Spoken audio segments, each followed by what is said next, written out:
welcome to Spiritual Breakfast.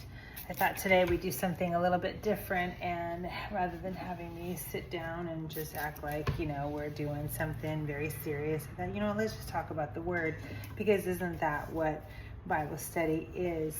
If you are in our healing circle, one of the things we've been talking about is healing a double-minded soul or a double soul.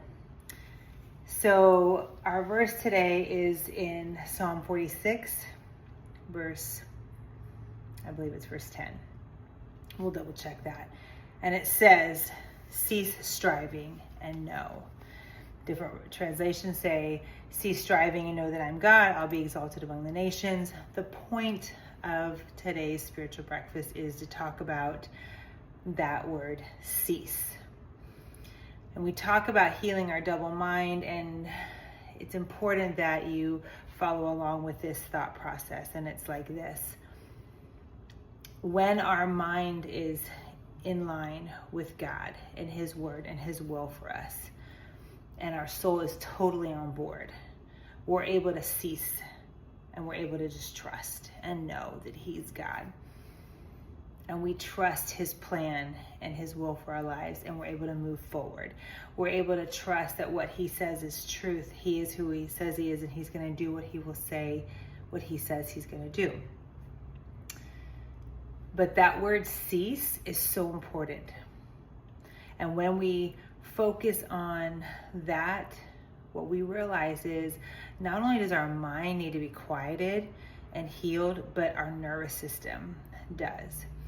It helps to give our nervous system a break, because that word cease, as I keep saying, is really important. In the Hebrew, it means to sink down, to relax. Like, picture a child who is throwing an absolute fit, and the mom comes along and just hugs them and grabs them and says, stop.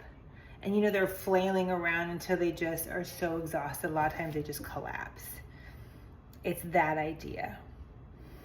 And until you and I are able to just stop and collapse and surrender, we'll never be able to get to the other side of that healed double mind, double souled. We won't be able to fully walk forward in peace and joy and assurance and trust and know that He is God and you are not, and I am not. So I encourage you today to meditate on that. Take some frankincense if you need to, just to calm your nervous system down. Speaking of calming, I'm tidying up here. Maybe even some lavender over your adrenal glands, over the base of your neck. And just meditate on that word, cease. And it doesn't even say cease striving, by the way. It just says cease in the original Hebrew. So whatever you're doing today, I encourage you and invite you to say, all right, soul, let's just cease. We know what it's like to strive. We know what it's like to hustle hard and to just keep worrying about all the things and have your mind go split. What would it look like if you just let everything go? Worth a shot.